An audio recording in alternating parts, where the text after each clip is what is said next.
Well, welcome back to the channel, everyone. In today's video, we are going to take this Fly 917 Porsche slot car that is analog, and we are going to convert it to digital. Because, well, as you can see, I have Carrera Digital track, and I want to run this car. Now, this car from Fly is one of their older slot cars. This is their Steve McQueen Le Mans Collector's Edition. As you can see, this is the box it came into. Now, normally, if I had something like this, I probably wouldn't mess with it. I would just put it on the shelf and let it look nice and pretty like that. However, I bought this car off of that Evil Bay, and I got it for a steal. I only paid $25 for this car. I would keep this like this. However, as you can see, hopefully, right about... focus. Let's zoom in just a little bit. There we go. Right there, there's some rub marks. Now, far as I can tell, this car has never been ran. The braids are clean, the tires are clean. So I bought the smallest digital chip that I could find on the internet, and that was the FT-Slottechnik chip. And look how tiny that thing is. Now, even though this chip is very tiny, and I'll be perfectly upfront with you, I have opened this car and played around with it because, well, I don't want to look like a complete fool on a video. And even though that chip is that small, it is still going to be hard to install it into this car. But I think I've got it figured out. And I forgot to mention, we're going to do it without soldering. Well, it's time to break into this car and see what all is inside. I'm going to tell you right now, there's not much room. Actually, there's 5 screws in these Fly cars. And this chassis is a bit strange. I'm not too keen on how it is. I'll show you what I mean in a second. I don't know why they did this for. I see a lot of people make it different. And again, I'll show you in a second. I'm just going to shut up right now and get this car apart. Chassis actually comes apart in 2 pieces. It's really weird. Right here, as you can see, you have the motor pod that's completely totally separate from the rest of the frame, which I don't get that. I can't imagine what reasoning there is for that. I do see a lot of people will take and they will drill out the top of this. This is where the magnet is right here, and they will glue this in here tight, and then they insert the magnet in from the top. I'm not going to mess with that right now. I'm not going to do anything with that right now. One bad thing you notice about this car, when you open it up, both wires are red. So there's no real easy way to say, hey, what's positive and what's negative? A simple way to do that, though, to test that, is to grab a 9-volt battery. And, of course, your positive is a little one, and just stick it on your braids and see which way it runs.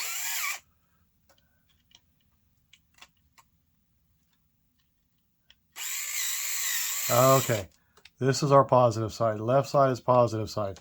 Now we've got that out of the way, we can get rid of our battery. The rest of this car, like I said, these cars are really delicate. I mean, look at this. A little bit of framework here. And we're just going to get rid of that out of the way too for now. I don't want to break anything. And here is our interior mesh. This actually has like a photo etched mesh in the front. I forgot until it just fell out, and now I can't pick it up because I got big fat fingers. Now we have the car parts, and we can see literally this. I mean, the interior is flush almost with the rails. I mean, it literally sits on top of this frame. And I have tried to fit this little itty bitty chip back here, and it will not fit between here and the back of this. Even though it looks like there's space, there is not enough space. So I will show you what I have come with here right now. When I was messing around with this car, I was able to very carefully remove the interior just like that.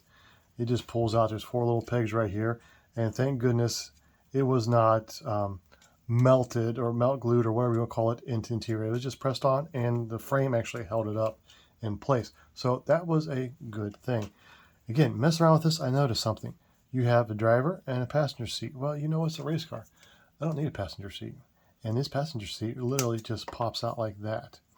With this passenger seat out, I can now fit this chip down into the space where the passenger seat was. Is it pretty? Is it perfect? No. but I'm not destroying this interior at all. If I wanted to take this chip out and sell this car someday, I can convert it back to analog, and I've not destroyed anything other than drawing a little hole, like I said, in the frame. This chip will fit in this passenger seat area. This is your wire for your braids. This is, of course, your IR sensor, and this is the wire. These are the wires that go to the motors. So this installation just got hopefully a little bit easier. I've already established that this is the positive side for this motor. So I'm going to pull all this out of the way because we have to drill a hole in this frame. And the cool thing is this little fire extinguisher, gas tank, whatever this thing is, it says fuel extinguisher. Oh, it's a fire extinguisher. Hey, cool. That just pops right out. So that's really cool. So I've already figured out that this is my positive side. So the back of the motor is positive. Remember that, guys, in case I forget. Back of the motor is positive. I'm going to see if I can just pull these braids out. Yeah, I can pull them out real easily. Cool. And I can remove this entire motor pod. Now we have this frame pretty much free and clear. Now here's where I'm going to cheat a little. Normally, you would have to go and take measurements for your IR sensor. It has to be to the left side of the center of the frame. I don't want to do that, so I got a little secret weapon here. So not long after I picked up this 917, I've got loose parts in there, I actually found this one that Carrera just released. This is their 1/32 scale Shell 917. And the cool thing is that even though these are totally different types of technologies, they're still pretty much the actual exact same footprint. So theoretically, I can take this frame off of this shell, kind of line it up with this frame, and make a mark for the IR sensor. So let's do that. As you can see, look how much flatter the interior is on this car as opposed to the interior for our fly car. And you don't get the detail, you don't get the full driver figure, but it works. It still looks pretty cool. Now we have the frame off of our body shell, I need to get this chip out of the way so I can get to the IR sensor hole. Now all I gotta do is, well, set this frame under this frame, get something really sharp and pointy, and make my mark. Well, as you can see from the fly chassis, I want a few extra steps. I just pulled the wheels off and the guide off to get it as close to the Carrera chassis as possible. And as a matter of fact, I pulled the Carrera wheels off. Again, I don't like these little stub wheels, but at least the Carrera ones ride in really nice brass bearings. I have me a white paint marker. I figured this is all black and a nice white marker will show up very well. The plan is, and I may not be able to do this on camera because I want to make sure I get it right, is I'm going to line this up as level as possible, front to front, side to side. I'm going to take this marker and just pop it through that little hole and touch the bottom of this. So I think I'm not going to do this on camera because I want to make sure I get this perfectly done the right way the first time. Well, my white marker pen didn't work quite the way I expected it to, only because I didn't pay attention to the length of the tip. And of course, when I put the bottom of this frame from the fly slot car to the Carrera, there is a big gap. So what I ended up doing is just getting a piece of scrap wood and coloring the tip of that and popping it in there. And yes, I don't know if you can see it, but there are two marks because, again, I'm just a goober sometimes, and I didn't have it straight the first time when I meant to mark over to that side. But right there is where I have to drill, which unfortunately means that post where this fire extinguisher goes is going to have to be gone. I don't think it's that big of a deal. I have one post yet to put that fire extinguisher in, so if I want to put it back, I think it will still stay in place. I may not put it back, but you know, progress. We want to make this run on our digital track, so we're going to be a little bit sacrificing here. Now it's time to go to the point of no return and start snipping. So we'll get this little post out of the way, and wow, this is some old plastic that broke pretty daggone easily, actually. And I'm going to grab my little multi-tool here. Good. Let's see, done. Didn't need a laser. Didn't need a laser. Didn't need a razor. So the next thing we need to do is we need to drill a hole that this little part is going to mount into. This is the what holds the IR sensor. And now I know some people don't use these, but I'm going to use it.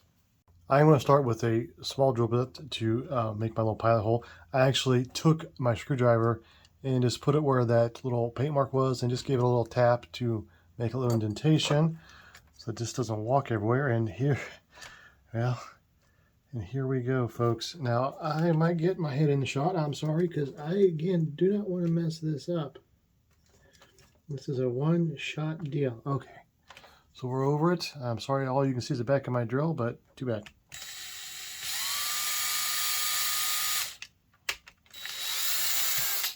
Very thin plastics. Doesn't take much at all. So pilot hole done. That was 5/64 if you're interested in knowing that. Of course, the chip is all metric, and well, I don't have metric drill bits, so I'm just guessing here. The next drill bit I'm going to use is a 5/32. This is pretty stinking close to the actual size of this little ring. I'm going to try it first and see how close it fits. If it's close enough, I'll just kind of maybe go get a little file and file it out. If it's not close enough, I have one bit a little bit bigger that we can try. I don't want to do that if I don't have to, because, you know, just like when you cut a piece of wood, measure 52 times, cut once. So here's our next size up.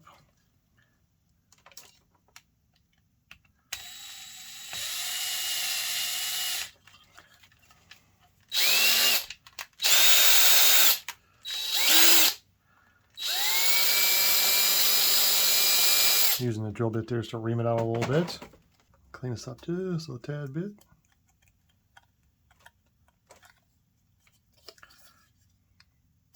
So it's not perfectly round. I hope this fits okay. We're about to find out. You know, it kind of sucks having big fingers sometimes. That's why we have little tweezers.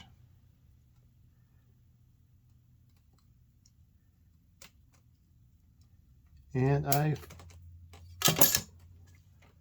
I'll be back after I spend the next 5 hours picking that up off the floor after I find it. Really? And it is in. What I ended up doing, and I had to do it off camera, I'm sorry folks, but I had to get down and close, was I went and got just a little round file, and I filed that hole out. Now it's not really super duper nice and tight in there, which kind of sucks, but when I go to glue the IR sensor with the hot glue, it should hold this down just fine. Like I said, it'll fall out. I mean, I don't have the right tools. I'm doing what I can, right? So that's how you're going to do it too. You're just going to figure it out, right? Right. Now that is done, on to the scarier part of cutting some wires and wiring this thing up. Well, here we go. If we remember correctly, the back of this motor was red, right? You guys remember for me, right? Right? So yeah, the back of this motor is red. So we're going to cut this right here. This is going to the braids, and oh, it's cut. No turning back now. I'm going to take my little stripper here.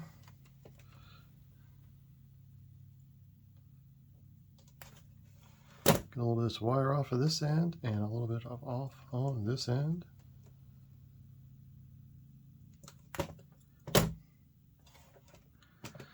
And this is going to be the negative side for the braids. Again, we're going to do the same thing. Give her a cut. Now, I'm just guessing here about cutting it. I hope I leave myself enough room to tuck everything in under this car.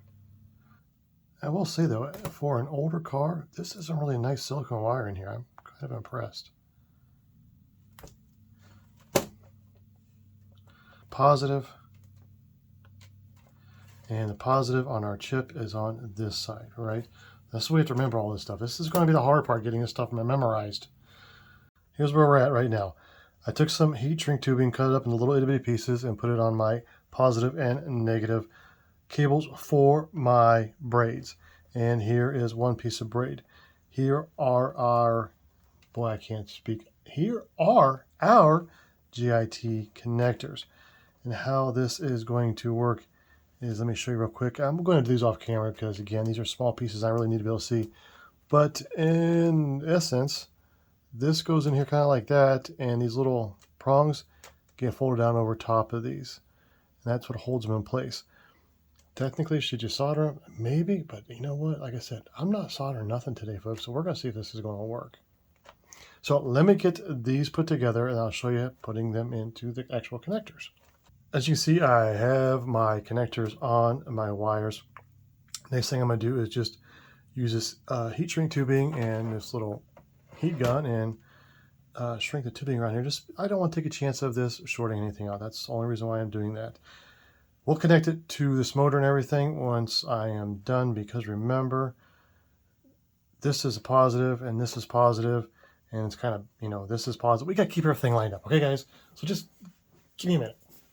I'm just going to show you this because it is so cool.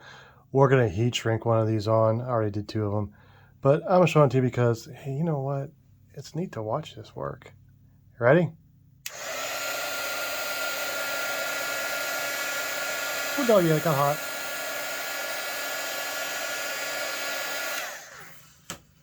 And it's on. No flames required. Heh, sorry. I just thought that was cool.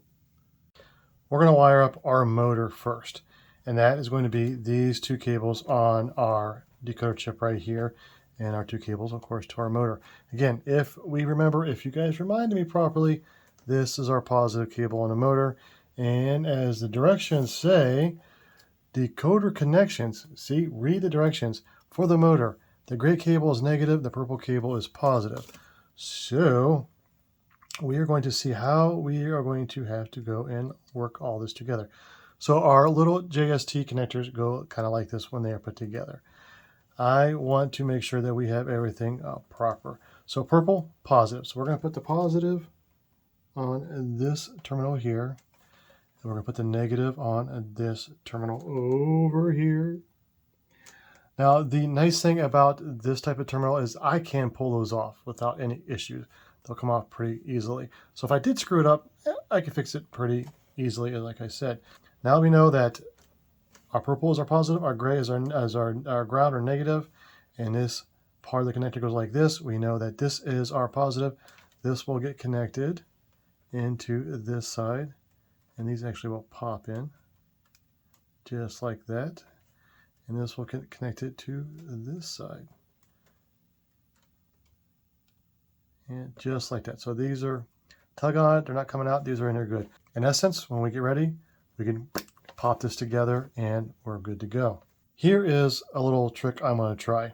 As you can see, you have the male end of our connector here and the female end of our connector here for the board going to the motor.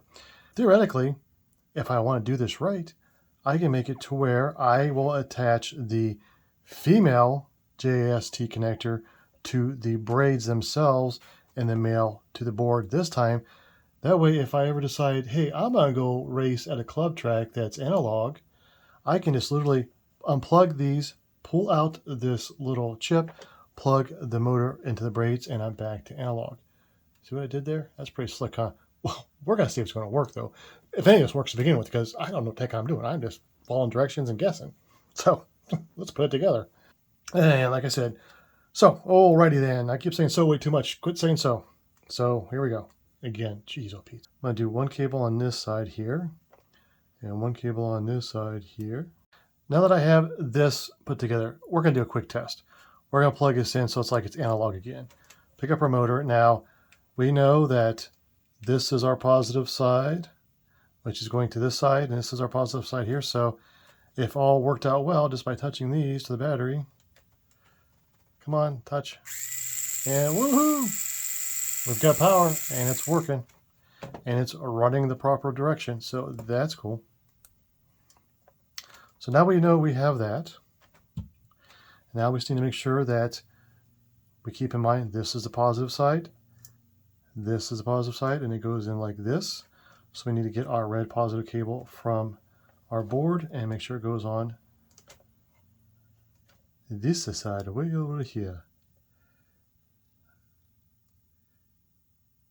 That's clipped in. Nice sound there. I like that.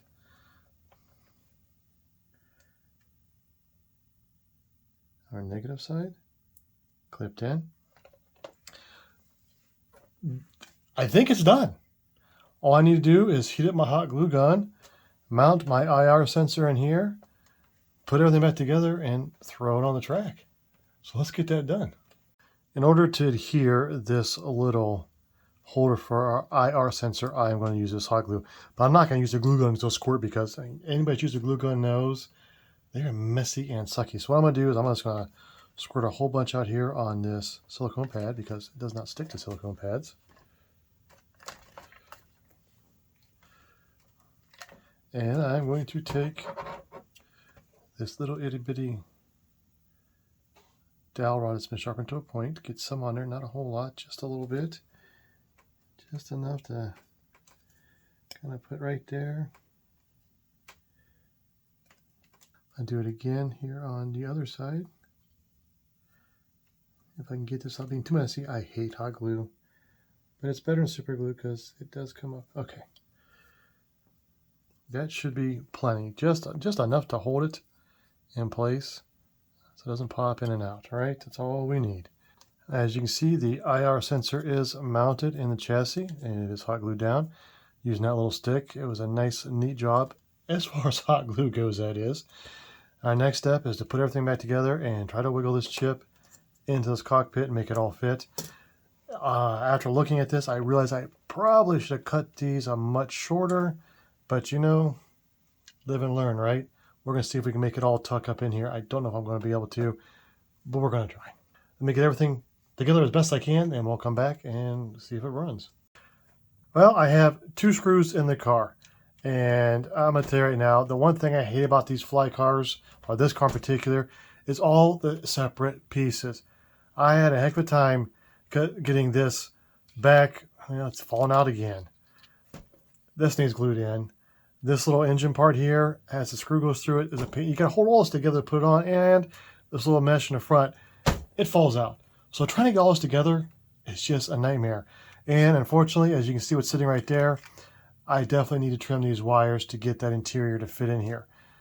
I'm going to do that later. I just want to see if it's actually going to work, and I'm sure you guys want to see the same thing.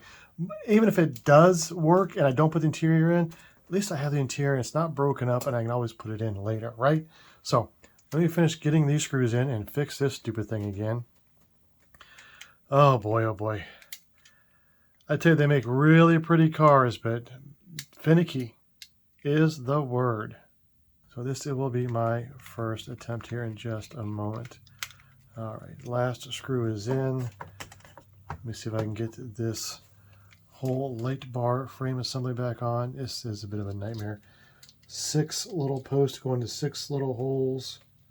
All right, it's back in. Will it stay for our test? We will find out here in just a moment. I guess that's good enough. It's in between the crossovers, so you have a controller.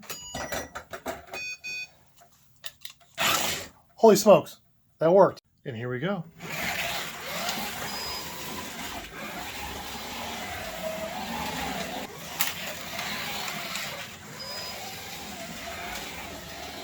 Now let's see if this lane changer will work on this car too. Oh yeah. Now I'm not pushing this car very fast because, as you can, well, you can't see, but you can hear it just deslotted over there.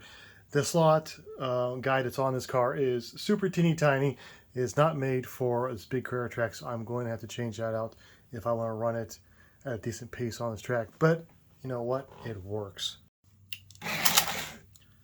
I mean, how cool is that? It actually works like a regular Carrera car.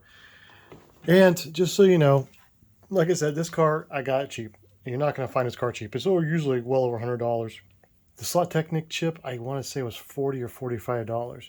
So I have about the price of the regular Carrera 917 in this car.